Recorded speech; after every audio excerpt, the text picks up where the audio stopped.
si Binibining Katie nga, nagpapasalamat kami sa inyong lahat, sa inyong mahalagang tulong sa lahat ng ginagawa ng CCP. Sabi nga ni Binibining Tinga kanina, habang ginagawa at kinukumpuni ang tanghalang pambansa, mahalaga lalo na maiparating din sa ating mga kababayan ang mga ginagawang proyekto ng CCP sa iba't ibang dako ng Pilipinas.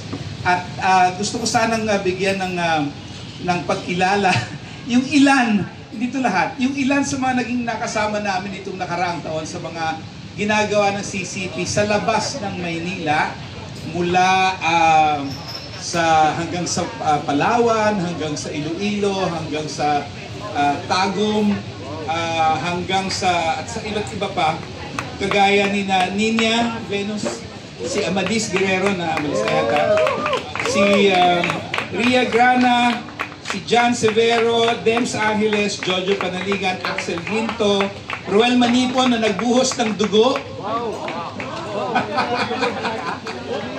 Literally. Magkwento na lang kayo ano nangyari sa kanya. Si Total De Jesus, si Nika Reyes, Demi Barcamonte, Dexter Madilla, at saka si Bon, kasama namin sa Laguna, no, sa Binyan. Gaya ng nabanggit kanina, baka 2 taon pa bago tuluyang mabuksan muli ang tanghalang pambansa. Kaya sa susunod na taon at sa susunod pa, higit pa kaming lalong magpupursige sa pagpalabas, sa paggawa ng mga proyekto para sa iba't ibang bahagi ng Pilipinas. Gusto ko agad ipahatid na sa inyo na ang susunod na pasinaya na gaganapin sa ika-una at ikalawang araw ng Pebrero. Kung naalala nyo, yung nakaraan nating CCP Pasinaya, ginawa dito sa Maynila, sa Iloilo at sa Tagum.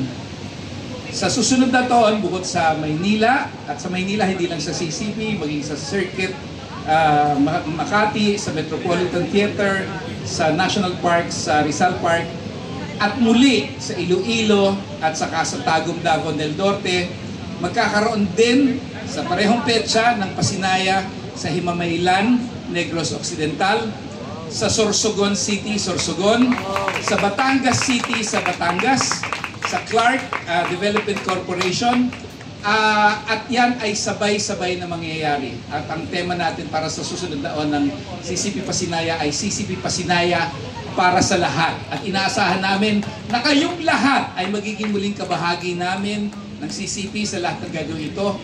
Sabihin nyo rin sa amin kung paano rin namin kayo matutulungan upang maiparating nyo pa sa inyong mga mamabasa, sa inyong manonood, ang lahat ng ginagawa ng CCP, sapagkat alam namin na tayong lahat naman ay pare-pareho ang hangarin at layunin. Gusto natin na mapanatiling buhay sa lahat ng Pilipino ang pagmamahal at pagpapahalaga sa ating kultura at mga sining. Muli, magandang gabi sa inyong lahat at maligayang Pasko sa ating lahat.